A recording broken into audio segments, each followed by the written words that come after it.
நம்ம உலகநாயகன் கமலஹாசன் அதுக்கப்புறம் நம்ம எஸ்டிஆர் சிம்பு அவர்களுடைய நடிப்புல மிகுந்த எதிர்பார்ப்புல உருவாகி இருந்த தக் லைஃப் படத்துக்கான ட்ரெய்லரை அண்மையில லான்ச் பண்ணியிருந்தாங்க. அந்த ஒரு ட்ரெய்லர் வெளிவந்திருக்கு. ட்ரெய்லர்ல இருக்கக்கூடிய ஒரு சில ஹிடன் டீடைல்ஸ் என்னென்ன அப்படின்றத இந்த ஒரு வீடியோல பார்த்துடலாம். நீங்க ஆல்ரெடி ட்ரெய்லர் பார்த்துருப்பீங்க அப்படின்னு நினைக்கிறேன். ட்ரெய்லர் பார்த்துட்டு வீடியோ பார்த்தீங்க அப்படின்னா உங்களுக்கு கனெக்ட் ஆகிறதுக்கான வாய்ப்புகள் ரொம்பவே அதிகமாக இருக்கிறதுக்கான வாய்ப்புகள் இருக்கு. அப்புறம் ஃபர்ஸ்ட் டைம் சேனலுக்கு விசிட் பண்ணிருந்தீங்க அப்படின்னா மறக்காம சேனலை சப்ஸ்கிரைப் பண்ணி வச்சுக்கோங்க. இந்த தக் லைஃப் அப்படின்ற அந்த வார்த்தை எதை குறிக்கும் அப்படின்னா நம்ம காமெடிக்காண்டி யூஸ் பண்றோம்னா தக் லைஃப் அப்படி கிடையாது. பொதுவாகவே ரவுடிசம் கட்ட பஞ்சாயத்து பண்ணக்கூடிய நபர்களை தான் தக் லைஃப் அப்படின்ற வார்த்தை குறிக்கும். குறிப்பா பார்த்தோம் அப்படின்னா அதனாலதான் அவங்கள குண்டர்கள் அப்படின்வாங்க. நம்ம கவர்மெண்ட் லா படி பார்த்தோம் அப்படின்னா குண்டாஸ் அப்படின்ற ஒரு ரூல் கூட இருக்கு. ஸோ அதை மேபி குறிக்கிற வகையில் தான் இந்த தக் லைஃப் அப்படின்ற வார்த்தையை படத்துக்கு கச்சிதமாக சூஸ் பண்ணியிருக்காங்க. ட்ரெய்லரோடைய ஆரம்பத்திலே பார்த்தோம் அப்படின்னா பாலைவனத்தில் ஒரு ரோட்ல பார்த்தோம் அப்படின்னா 2 கார் போறது போல ஒரு ஃப்ரேம் காட்டியிருப்பாங்க. பொதுவாகவே மணிரத்னம் படம் ஸ்லோவா இருக்கு அப்படின்ற மாதிரி பல குற்றச்சாட்டுகள் வைக்கப்பட்டாலும் ஃப்ரேம் பை ஃப்ரேம் பார்த்தோம் அப்படின்னா ஒரு படத்தை செதுக்கி இருப்பாரு. இந்த ட்ரெய்லரை பார்க்கும்போது இந்த படத்துக்கு எவ்வளவு எஃபெக்ட் மணிரத்னம் அவர் போட்டிருக்காரு அப்படின்றத பார்க்கும்போதே பக்காவா புரியுது. அதே மாதிரி இந்த படத்துடைய அந்த ட்ரெய்லர்ல இருக்கக்கூடிய அந்த மியூசிக் அப்படின்றது ஏஆர் ரஹ்மான், அந்த இசை புயல் அப்படின்னுவாங்க இல்லையா, அந்த புயலுடைய தாக்கம் இந்த படத்துல ரொம்பவே அதிகமா இருக்கும் அப்படின்ற மாதிரி நிச்சயம் நம்பலாம். இந்த தக் லைஃப் படத்துக்கான ட்ரெய்லரை பார்க்கும்போது ஸோ எப்பவுமே நம்ம பார்த்தோம் அப்படின்னா ஒருத்தவங்க சார்ந்து அவங்க என்ன பண்றாங்க அப்படின்றதான் டீகோட் பண்ணுவோம். ஆனா இந்த ட்ரெய்லர்ல கமலஹாசன் அவரையும் சரி சிம்பு அவரையும் சரி 2 பேருமே பிரிச்சு பார்க்க முடியல. 2 பேருமே ஒன்னா தான் இந்த ட்ரெய்லர்ல பார்க்க முடியுது. இந்த ஷாட்ல காட்டும்போது வேலு நாயக்கர் தான் நம்ம கண்ணு முன்னாடி வந்தாரு. ஸோ ரொம்பவே உலக நாயகன் பார்த்தோம் அப்படின்னா ரொம்பவே எங்கா இருக்கிறது போல காட்டியிருப்பாங்க. கிட்டத்தட்ட வேலு நாயக்கர் எப்படி இருப்பாரோ எங்கேஜ்ல, ஸோ அதை பிரதிபலிக்கிற வகையில தான் இந்த ஃப்ரேம் அமைஞ்சிருக்கும். இந்த சீன் காட்டும் போது உலகநாயகன் அவருடைய கையில பார்த்தா அப்படின்னா அடிபட்டு பேண்டேஜ் போட்டிருப்பாரு. அதே மாதிரி இந்த சின்ன பையன் இருப்பான். இந்த சின்ன பையன் யாரு அப்படின்னா நம்ம எஸ்டிஆர் தான். அவரும் பார்த்தோம் அப்படின்னா அடிபட்டு இருக்கிறது போலதான் காட்டியிருப்பாங்க. அது மட்டும் இல்ல, யாரோ ஒருத்தர் இறந்துட்டாங்க. அவங்க குழியில பார்த்தோம் அப்படின்னா 2 பேரும் சேர்ந்து மண்ணள்ளி போடுறது போல இருக்கும். அவங்க அந்த குழியில இறந்தவங்களுக்கு மண்ணள்ளி போடுறாங்க இல்லையா, அது மேபி பார்த்தோம் அப்படின்னா இந்த சின்ன பையனுடைய ஒரு ரிலேஷனா இருக்கலாம். அது அம்மா அப்பா அந்த மாதிரி யாராவது இருக்கலாம். அது மட்டும் இல்லாம உலகநாயகன் கமலஹாசன் சொல்லும்போது என்ன சொல்லுவாரு அப்படின்னா இந்த பையன் எமங்கிட்ட இருந்து என்னை காப்பாத்தினவன், என்னை மீட்டெடுத்தவன் அப்படின்ற வார்த்தை யூஸ் பண்ணிருப்பாரு. ஒருவேளை இந்த வேலு நாயக்கர் கேரக்டரா இருந்தக்கூடிய இந்த கமலஹாசன் இவரை பார்த்தா அப்படின்னா இந்த பையன் பார்த்தா அப்படின்னா உங்களை கொல்ல வராங்க அப்படின்ற மாதிரி கூட சொல்லி அவர் அந்த இடத்துல இருந்து காப்பாத்தி இருக்கலாம். அதனால பார்த்தா அப்படின்னா அந்த பையனுக்கு ஒரு இழப்பு நடந்திருக்கலாம். இதனால இந்த பையனை இவரே பார்த்தோம் அப்படின்னா தத்தெடுத்து வளர்த்திருந்திருக்கலாம். கிட்டத்தட்ட வேலு நாயக்கர் அதுக்கப்புறம் செக்கச்சிவந்த வானம். ஸோ இந்த படங்களுடைய சாயெல்லாம் இந்த ட்ரெய்லர்ல ரொம்பவே ஹெவியா இருக்கு அப்படின்றத யாராலும் மறுக்க முடியாது.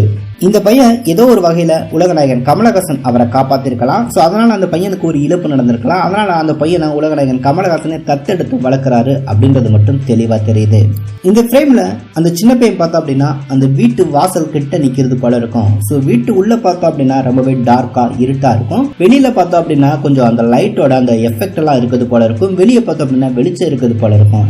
இந்த பையன் எந்த பக்கம் சூஸ் பண்ண போறான் அப்படின்றது தான் இந்த பையனுடைய தலையெழுத்தை தீர்மானிக்கும் அப்படின்னு எடுத்துக்கலாம்.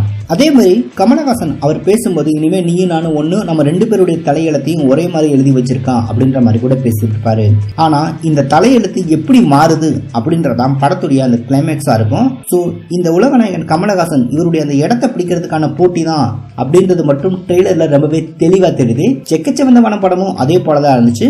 இதுல எந்த அளவுக்கு வித்தியாசத்தை கொடுத்திருக்காங்க அப்படின்றதான் ரசிகர்களுக்கு விருந்தா இருக்கும். இந்த பாலைவனத்துக்கு இடையில அந்த ரோட்ல பார்த்தோம் அப்படின்னா 2 கார் வரது போல காட்டியிருப்பாங்க. அது யாரு அப்படின்னா மேபி நம்ம எஸ்டிஆர் இருக்கிறதுக்கான வாய்ப்பு இருக்கு. ஏன்னா இந்த கார் சீன் ஒன்று வரும். அப்ப பார்த்தோம் அப்படின்னா அந்த மணல் எல்லாமே புழுதிய பரப்பிக்கிட்டு வந்து நிக்கிறது போல இருக்கும். மேபி பார்த்தோம் அப்படின்னா செக்யூரிட்டி கார்ட்ஸ் பார்த்தோம் அப்படின்னா போலீஸ் ஆபீசர் சில பேர் பார்த்தோம் அப்படின்னா அந்த ஹைவேல இருப்பாங்க.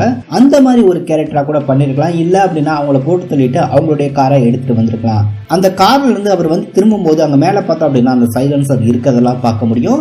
ஆல்ரெடி இவர் பார்த்தோம் அப்படின்னா உலகநாயகன் கமலஹாசன் கூட இருக்காரு. கண்டிப்பா கட்ட பஞ்சாயத்து பண்ணக்கூடிய ஒரு கோஷ்டியா தான் இருக்காங்க. அதனால பார்த்தோம் அப்படின்னா இவர் ஒரு போலீஸ் ஆபீசரா இருப்பாரு அப்படின்ற மாதிரி நிச்சயம் எடுத்துக்கிற முடியாது. ஆல்ரெடி பார்த்தோம் அப்படின்னா இவரை தத்தெடுத்தது வளர்க்கறதே பார்த்தோம் அப்படின்னா உலகநாயகன் கமலஹாசன் தான்.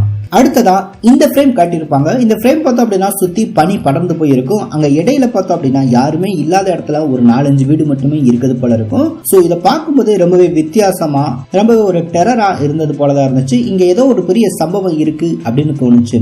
அதை ட்ரெய்லர்ல காட்டியிருப்பாங்க. இந்த இடத்த பார்த்தோம் அப்படின்னா மேல நின்று நம்ம எஸ்டிஆர் பார்த்தோம் அப்படின்னா இன்னொரு ஃப்ரேம்ல பாக்குறது போல காட்டியிருப்பாங்க. இந்த இடத்துல இருந்து பார்த்தோம் அப்படின்னா இந்த வீடு இருக்கு இல்லையா, அந்த இடத்த நம்ம எஸ்டிஆர் வாட்ச் பண்றது போலவே காட்டியிருப்பாங்க. அது மட்டும் இல்ல இதே இடத்துல பார்த்தோம் அப்படின்னா உலகநாயகன் கமலஹாசன் அவருக்கு அந்த மூஞ்சி எல்லாம் பார்த்தோம் அப்படின்னா ரத்த வரது போலவும் தண்ணிக்குள்ள அவர் முங்குறது போலவும் இருக்கும். இதே ஃப்ரேம் கண்டினியூஷன்லயே பார்த்தோம் அப்படின்னா எஸ்டிஆருக்கும் நம்ம உலகநாயகன் அவருக்கும் பார்த்தோம் அப்படின்னா ஒரு ஃபைட் ஒன்று நடக்கும். உலகநாயகன் இங்கதான் இருக்காரு அப்படின்னு அவரை தேடி போய் சண்டை போடுறாரு போல இருக்கு. அதை இந்த ஃப்ரேம்ல பார்க்கும்போது ரொம்பவே தெளிவா இருந்துச்சு. இந்த ஃப்ரேம் பாருங்க பேக்ரவுண்ட்ல பார்த்தோம் அப்படின்னா சுத்தி அந்த பனி பார்த்தோம் அப்படின்னா அப்படியே படர்ந்து போயிருக்கும். அந்த இடத்துல எஸ்டிஆருக்கும் உலகநாயகனுக்கும் சண்டை நடந்துட்டு இருக்கும். அப்படி சண்டை நடக்கும்போது உலகநாயகன் அவரை பார்த்தோம் அப்படின்னா ரொம்பவே டல்லா இருக்கிறது போல இருக்கும். ஸோ அந்த அடி வாங்குறதவோ அந்த வலியவோ தாங்க முடியாம துடிக்கிறது போல இருக்கும். ஆனா எஸ்டிஆர் கண்ணில் பார்த்தோம் அப்படின்னா ஒரு சொட்டு பயம் இல்லாம இவனை இங்கே கொல்லணும்டா அப்படின்ற மாதிரி ஒரு வெறித்தனமா அவர் பார்த்தோம் அப்படின்னா அந்த பர்ஃபார்ம் பண்றது போலதான் இந்த ஃப்ரேம் அமைஞ்சிருந்துச்சு. அது மட்டும் இல்ல இப்படி பார்க்கும்போது உலகநாயகனுக்கு கொஞ்சம் ஏஜ் ஆனது போல இருக்கும். ஆனா இதுக்கு முன்னாடி பார்த்தோம் அப்படின்னா ஒரு ஃப்ரேம் ஒன்று செதுக்கி இருப்பாங்க. அது எங்க அப்படின்னா அந்த ரயில்வே ஸ்டேஷன் அந்த ஜங்ஷன்ல பார்த்தோம் அப்படின்னா அவர் நின்று அந்த ஃபைட் பண்றதுக்கு அந்த கையெல்லாம் தூக்கி ஃபைட் பண்ண போவார் இல்லையா. ஆல்ரெடி தக் லைஃப் படத்துக்கான ஃபர்ஸ்ட் கிளிம்ஸ் வெளியாகும் போது அவர் பார்த்தோம் அப்படின்னா இந்த மாதிரி கலைகள்லாம் கத்து வச்சிருக்காரு அப்படின்றத ரிஃப்ளெக்ட் பண்ற விதமா அந்த கிளிம்ஸ் வெளியாக இருந்துச்சு. அதை சொல்ற வகையில தான் இந்த ட்ரெய்லர்லையும் பார்த்தோம் அப்படின்னா உலகநாயகன் அந்த பர்ஃபார்ம் பண்றது போல இருக்கும். அந்த ஜங்ஷன்ல அப்படி ஃபைட் பண்ணும்போது அவருடைய அந்த ஹேர் ஸ்டைல் பார்த்தோம் அப்படின்னா முடி ரொம்பவே அதிகமா வளர்த்திருப்பாரு. அதுவும் பார்த்தோம் அப்படின்னா முடி எல்லாமே கருப்பா தான் இருக்கும். ஆனா இங்க ஃபைட் பண்ணும்போது பார்த்தோம் அப்படின்னா அவர் முடியெல்லாம் பார்த்தோம் அப்படின்னா அங்கங்க வெள்ளை வெள்ளையா இருக்குது போல இருக்கும். அந்த கிரே ஹேர் பார்த்தோம் அப்படின்னா ஃபார்ம் ஆயிருந்திருக்கும். ஸோ இந்த இடத்துல அவருக்கு ஏஜ் ஆயிடுச்சு அப்படின்ற மாதிரி எடுத்துக்கலாம். அது மட்டும் இல்ல அந்த ஜங்ஷன் ஃபைட்ல பார்த்தோம் அப்படின்னா எஸ்டிஆர் கூடவும் ஃபைட் பண்ணுவாரு. இந்த இடத்துல பார்க்கும்போது தெரியும் எஸ்டிஆர் பார்த்தோம் அப்படின்னா இந்த காஸ்டியூம்ல தான் இருப்பாரு. அந்த காரை திறக்கும் போது இதே காஸ்டியூம்ல தான் இருப்பாரு. அதே மாதிரி எஸ்டிஆருக்கும் உலகநாயகன் கமலஹாசன் அவருக்கும் பார்த்தோம் அப்படின்னா இந்த ஜங்ஷன்ல ஃபைட் நடக்கும். அந்த ஃபைட் நடக்கும்போது தான் ஒரு ட்ரெயின் கிராஸ் ஆகும்போது எஸ்டிஆர் அடிச்சு அந்த ட்ரெயின்ல உலகநாயகன் தூக்கி போறது போல இருக்கும். மேபி இது பார்த்தோம் அப்படின்னா இன்டர்வலா இருக்கிறதுக்கான வாய்ப்பு ரொம்பவே அதிகமா இருக்கு. இந்த இடத்துல பார்த்தோம் அப்படின்னா சென்ட்ரல் ஜெயில் அப்படின்ற மாதிரி மென்ஷன் பண்ணிருப்பாங்க. பக்கத்துல போலீஸ் ஆபீசர்ஸ் எல்லாமே துப்பாக்கி அந்த கன்னோட நிக்கிறது போல இருக்கும். உலகநாயகன் ஜெயில அடைச்சு போட்டிருப்பாங்க போல. அவரை மீட் எடுத்துட்டு வரது போல இருக்கும். நான் 8 அடி பாஞ்சா நீ 18 அடி பயணம் அப்படின்னு அவர் சொல்ல எஸ்டிஆர் பார்த்தோம் அப்படின்னா 16 அப்படின்ற மாதிரி மென்ஷன் பண்ணுவாரு. அது ஏன் அப்படின்னு தெரியல. ஆனா 16 அப்படின்ற மாதிரி மென்ஷன் பண்ணும்போது சரி கணக்கு போல அப்படின்னு கூட சொல்லிட்டு போவாரு. உலகநாயகன் கமலஹாசன ஜெயில தான் போட்டிருக்காங்க அப்படின்றத கனெக்ட் பண்ற விதமா ஒரே ஒரு டைலாக் மட்டுமே வச்சிருப்பாங்க. அவர் என்ன சொல்லுவாரு அப்படின்னா உள்ள இருந்து நான் பார்த்துப்பேன், வெளியே இருந்து அமரம் பார்த்துப்பான் அப்படின்னு சொல்லிட்டு போவாரு.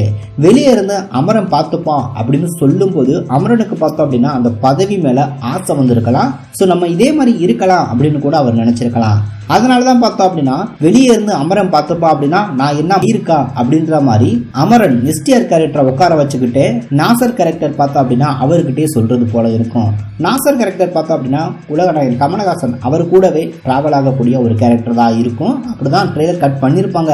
ஆனா உண்மையான விசுவாசம் எங்க இருக்கும் அப்படின்னா எஸ்டிஆர் தான் இருக்கும். இதை ஏன் சொல்றேன் அப்படின்னா ஒவ்வொரு ஃப்ரேம்லையும் பார்த்தோம் அப்படின்னா அவர் காட்டும் போதெல்லாம் அவர் எஸ்டிஆர் கூட தான் இருப்பாரு. கூட இருந்துகிட்டே பார்த்தோம் அப்படின்னா அவரை திட்டுறது போலவும் இருக்கும். இந்த ஃப்ரேம்ல உலகநாயகன் கமலஹாசன், நாசர், ஜோஜோ, அதுக்கப்புறம் நம்ம எஸ்டிஆர் இவங்க எல்லாமே இவரை சுடுறது போல இருக்கும். இங்க உட்கார்ந்து இருக்கவரை சுட்ட பின்னாடி பார்த்தோம் அப்படின்னா ஃப்ரேம் பை ஃப்ரேம் போகும்போது ஜோஜோ என்ன சொல்லுவாரு அப்படின்னா பவர் நம்ம கையை தேடி நம்ம வீடு தேடி வராது, பவர் நமக்கு வேணும்னா நம்ம தான் எடுத்துக்கணும் அப்படின்னு நம்ம எஸ்டிஆர் கிட்ட சொல்றது போல இருக்கும். அதுக்கப்புறம் தான் எஸ்டிஆர் பார்த்தா அப்படின்னா அந்த பதவிக்கும் அந்த இடத்துக்கும் ஆசைப்பட்டிருப்பாரு அப்படின்னு நினைக்கிறேன். அதை ஏன் சொல்றேன் அப்படின்னா இந்த இடத்துல பார்த்தோம் அப்படின்னா அந்த சோஜு கேரக்டர் பார்த்தோம் அப்படின்னா குறிப்பா உலகநாயகன் கமலஹாசனை துப்பாக்கியை வச்சு அந்த கன்னை வச்சு அட்டாக் பண்றது போல இருக்கும். அது மட்டும் இல்ல கார் அவர் ஓட்டிட்டு போவாரு. அந்த காரையும் பார்த்தா அப்படின்னா அட்டாக் பண்றது போலவே காட்டியிருப்பாங்க. ஸோ இதன் மூலமா அவர் இறந்துட்டாரு அப்படின்ற மாதிரி கூட இவங்க நினைச்சிருக்கலாம். இறந்தவர் திரும்ப வந்துட்டாரு அப்படின்ற மாதிரி தான் கதைக்களம் இருக்க போது. ஸோ இவர் இறந்துட்டாரு அப்படின்றதுனால தான் சிம்பு பார்த்தா அப்படின்னா ஃபார்முக்கு வந்திருப்பாரு. அப்போ கூட ஒரு டைலாக் பேசுவாரு, இனிமே இங்க நான் தான் ரங்கராய சக்திவேல் அப்படின்ற ஒரு டைலாக் பேசியிருப்பாரு. அது அவ்வளவு வெறித்தனமா இருக்கும். அவருடைய அந்த உள் உணர்வுல இருந்து வந்த மாதிரி அந்த ஒரு டைலாக் எனக்கு தெரிஞ்சிச்சு. அது மட்டும் இல்ல அவர் பேசக்கூடிய இந்த மாடலிசன் கிட்டத்தட்ட அந்த ரோலெக்ஸோட அந்த எஃபெக்டை கொண்டு வந்த மாதிரி இருந்துச்சு. ஏன்னா ரோலெக்ஸ் ரொம்பவே கொண்டாடப்பட்டுச்சு. அதோட அந்த எஃபெக்ட்னஸ் சிம்பு அவருடைய அந்த பர்ஃபார்ம்ல பார்க்க முடிஞ்சு. பின்னாடி பார்த்தோம் அப்படின்னா அந்த டியூப்லைட் பிளிங்காய் எரிஞ்சிட்டே இருக்கும். அது அந்த ஃப்ரேம் பார்க்கும்போது செம்ம மாசா இருந்துச்சு அப்படின்னு சொல்லலாம். சிம்புடைய அந்த பர்ஃபார்மன்ஸ் பொதுவாக இந்த படம் ஓடுதா ஓடலையா அப்படின்ற கான்செப்ட்லாம் தூக்கி குப்பையில போட்டுட்டு சிம்புடைய பர்ஃபார்மன்ஸ் பார்த்தோம் அப்படின்னா நிச்சயமா இந்த படத்துல பேசப்படும். ஐ எம் கம் பேக் அப்படின்னு சொன்னார் இல்லையா, அது நிச்சயமா இந்த படத்துல சிம்புவுக்கு மிகப்பெரிய ஒரு கம் பேக் அப்படின்றது இந்த ட்ரெய்லரை பார்க்கும்போது தெரியுது. மனுஷன் பர்ஃபார்ம் பண்ணிருப்பான். அது உலகநாயகன் கமலஹாசன் அவரை வச்சுக்கிட்டு அந்த பீக்கான ஒரு பர்ஃபார்ம் கொடுக்குறோம் அப்படின்னா அது எவ்வளவு கஷ்டம் அப்படின்னு அவருக்கு தெரியும். ஆனா பர்ஃபார்ம் பார்த்தா அப்படின்னா எஸ்டிஆர் பின்னி படம் எடுக்க போறாரு. மிகப்பெரிய ஒரு கம்பேக்கா அவருக்கு அமையும். படம் ஓடுதோ ஓடலையோ அது 2ஆம் கட்ட பிரச்சனை. ஆனா பர்ஃபார்ம்ல பார்த்தோம் அப்படின்னா நிச்சயமா எஸ்டிஆர் பீக்ல இருப்பாரு அப்படின்றதுல மாற்று கருத்தே கிடையாது.